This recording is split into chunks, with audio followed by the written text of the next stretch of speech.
teman-teman, metode observasi yang pertama yakni ada metode daily description atau dalam bahasa kita disebut dengan metode catatan harian.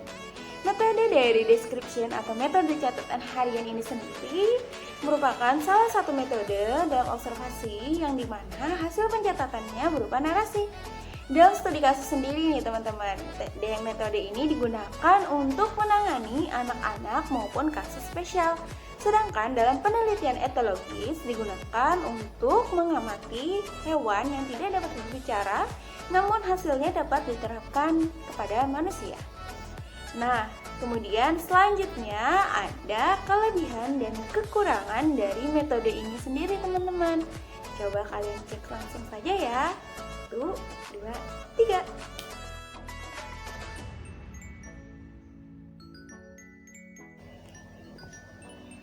Nah, kemudian ada juga langkah-langkah metode daily description. Coba kalian cek lagi ya. 1, 2, 3, 4.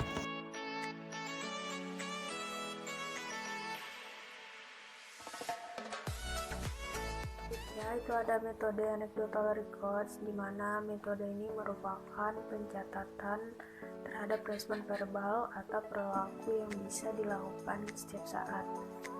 Maksudnya adalah metode ini tidak membutuhkan spesifikasi waktu tertentu, jadi metode ini dapat dilakukan kapan saja pada saat perilaku penting ataupun menarik muncul, tidak tergantung pada situasi ataupun lingkungan tertentu, jadi bisa kapan saja. Kemudian metode ini juga menggunakan model naratif. Laporan tidak harus fokus pada satu subjek saja, tapi bisa juga kelompok. Kemudian metode ini juga sangat sesuai digunakan untuk mendeskripsikan observasi perilaku yang tidak diantisipasi, yaitu seperti kejadian atau peristiwa yang tidak terduga. Catatan anekdotal ini juga berisi perilaku spesifik yang dianggap penting. Selanjutnya itu contoh metode anecdotal record. Itu pada anak-anak memiliki perilaku spontan dalam berbagai macam situasi yang tidak diantisipasi atau situasi yang tidak diprediksi sebelumnya. Untuk prinsip dalam metode anecdotal record ini, pencatatan itu dilakukan sesegera mungkin setelah peristiwa terjadi, tentang apa dan bagaimana kejadian tersebut terjadi sesuai dengan fakta yang memang benar-benar terjadi, bukan bagaimana menurut observer atau interpretasi. Selanjutnya itu ada prosedur anecdotal record. Pertama, itu ada identifikasi perilaku spesifik yang akan diobservasi.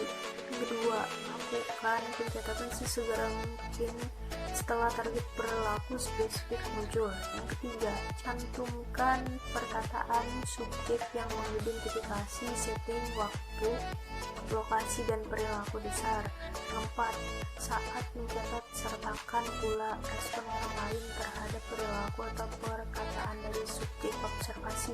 Jika mungkin, catat setepat mungkin kata-kata yang digunakan dalam pembicaraan tersebut. Jika tidak mungkin, bisa menggunakan kata-kata kunci atau menggunakan tanda kutip untuk sebagai kata kunci, membedakan apa yang sebenarnya dikatakan oleh subjek yang kita observasi dan apa yang ditangkap oleh kita sebagai observer.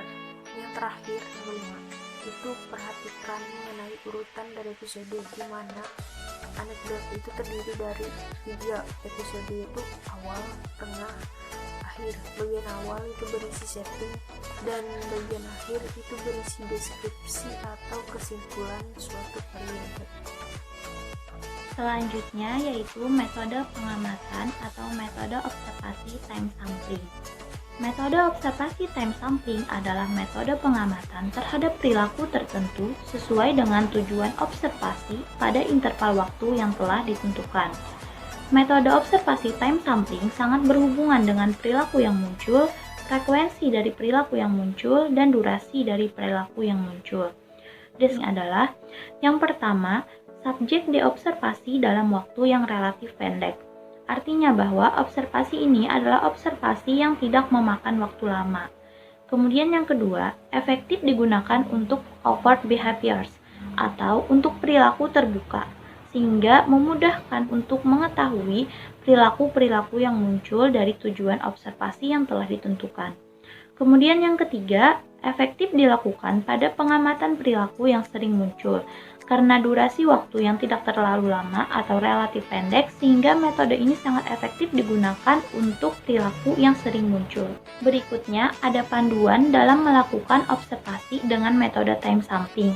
Yang pertama, menetapkan definisi operasional yang bisa dipahami oleh semua orang yang terlibat. Artinya, sebelum kita melakukan observasi, kita harus menetapkan definisi operasional dari perilaku yang ingin kita observasi. Kemudian yang kedua, menetapkan tujuan observasi.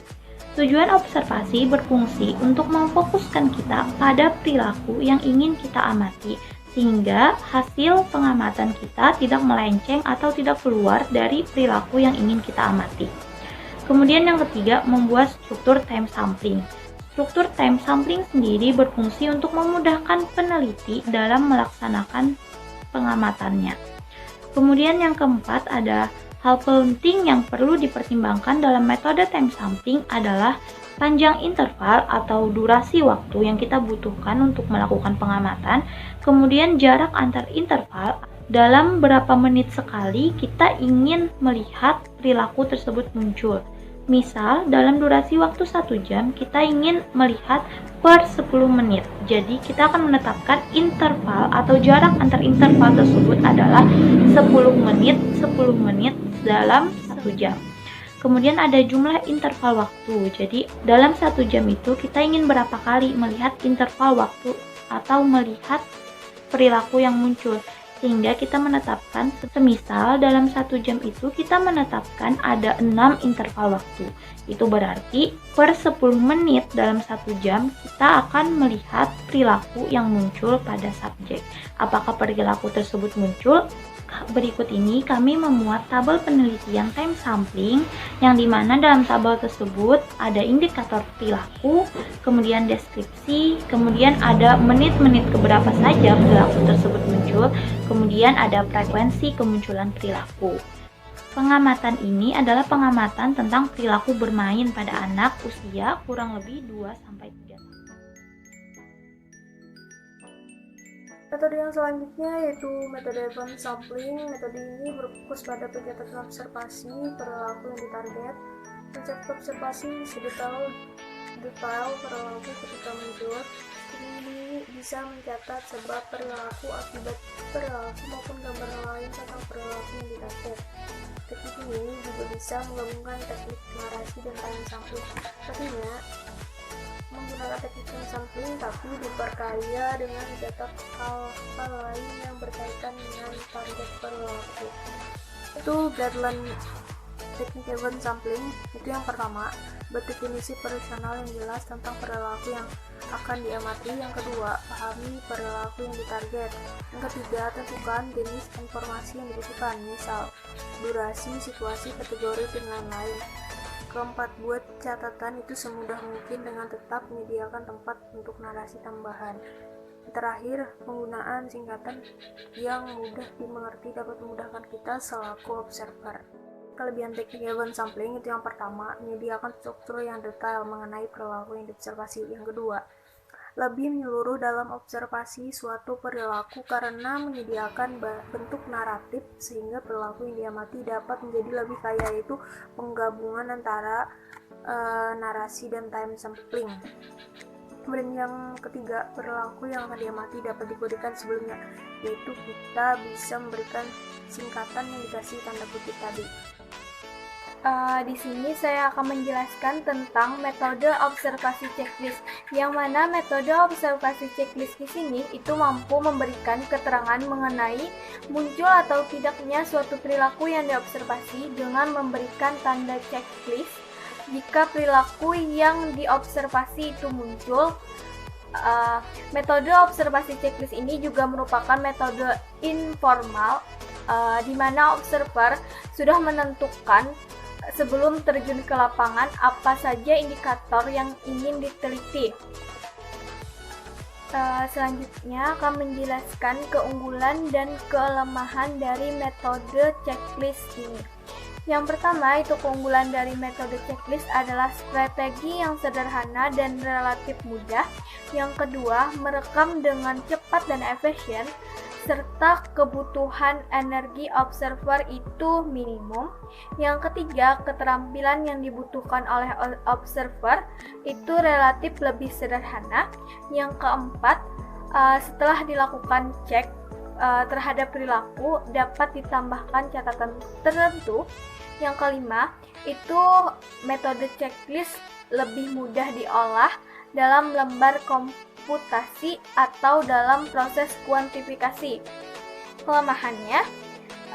Kelemahan dari metode observasi checklist ini, informasi itu lebih sedikit, informasi itu kurang mendalam, serta tidak ada informasi bagaimana kualitas, durasi, serta frekuensi dari observasi yang kita lakukan, dari pengamatan yang kita lakukan.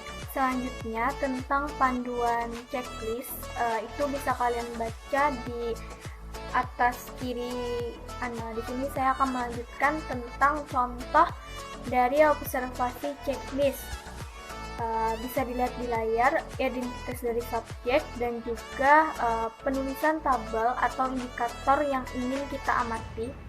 Itu ada 6. Semisal kita mengamati subjek A dalam perkuliahan itu datang sebelum kuliah dimulai, maka kita hanya perlu memberikan tanda checklist pada perilaku atau indikator yang muncul pada subjek A. Semisal si subjek A itu tidak mengajukan pertanyaan sesuai materi perkuliahan, maka kita tidak perlu memberikan tanda checklist pada laporan observasi kita. Begitu seterusnya, bisa dilihat di PPT atas kiri. Selanjutnya adalah observasi rating scale, di mana observasi rating scale di sini adalah observer itu membuat interpretasi terhadap apa yang ia amati dan informasi tersebut direkam dalam bentuk angka tertentu atau nilai tertentu sebagai refleksi dari penilaian si observer. Deskripsi rating scale bisa dilihat di atas. Tipe rating scale di sini ada numerik. Numerik adalah angka tertentu yang dikaitkan dengan nilai tertentu terhadap perilaku. Nilai tertentunya seperti 1 sampai 5. Terus selanjutnya adalah grafik. Grafik di sini adalah kemunculan perilaku tertentu dinilai berdasarkan rentang penilaian yang bersifat meningkat atau bentuk garis lurus. Yang selanjutnya adalah semantik diferensial atau grafik dengan tujuan unit penilaian itu ada 7 pada perilaku yang bipolar atau perilaku yang berlawanan. Selanjutnya adalah contoh dari metode observasi rating scale. Bisa dilihat di layar atas tentang identitas subjek yang ingin kita teliti dan juga contoh laporan dari observasi rating scale itu sendiri. Semisal aspek yang ingin kita teliti itu adalah memukul, dan di tabel sudah diinterpretasikan memukul itu ke dalam angka 5. Kenapa angka 5? Karena observer atau peneliti di sini menginterpretasikan bahwa si subjek A itu selalu memukul, karena angka 5 di sini itu selalu, angka 4 itu sering, angka 3 itu kadang-kadang, angka 2 itu jarang, dan angka 1 itu tidak pernah. Bisa dilihat di tabel. Nah, selanjutnya ada yang dimaksud dengan mechanical device. Mechanical device merupakan salah satu metode yang ada di dalam observasi, di mana dengan adanya perkembangan terkait alat optika memungkinkan para observer untuk menggunakan alat elektronika guna mencatat hasil observasinya. Alat elektronika yang digunakan dalam mechanical device ini biasanya berupa tape recorder, video atau film, ataupun kamera. Nah, dalam mechanical device ini sendiri tidak semua alat-alat yang tadi disebutkan itu digunakan dalam satu kali observasi. Kembali lagi, tergantung pada kebutuhan, waktu, dan terutama tujuan dari observer itu sendiri. Kemudian berikut ada kelebihan dari observasi mechanical device. Salah satunya yaitu dapat diputar kembali sewaktu-waktu. Untuk selengkapnya, check this out.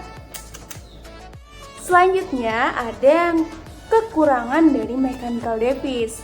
Salah satunya namanya juga alat ya teman-teman. Terkadang kita tidak tahu. Bisa aja rusak sewaktu-waktu. Susah ya teman-teman, ada kelebihan juga ada kekurangan. Nah, untuk selengkapnya, check this out. Aku mengerti perjalanan hidup yang kini kau lalui. Ku berharap meski berat kau tak merasa sendiri.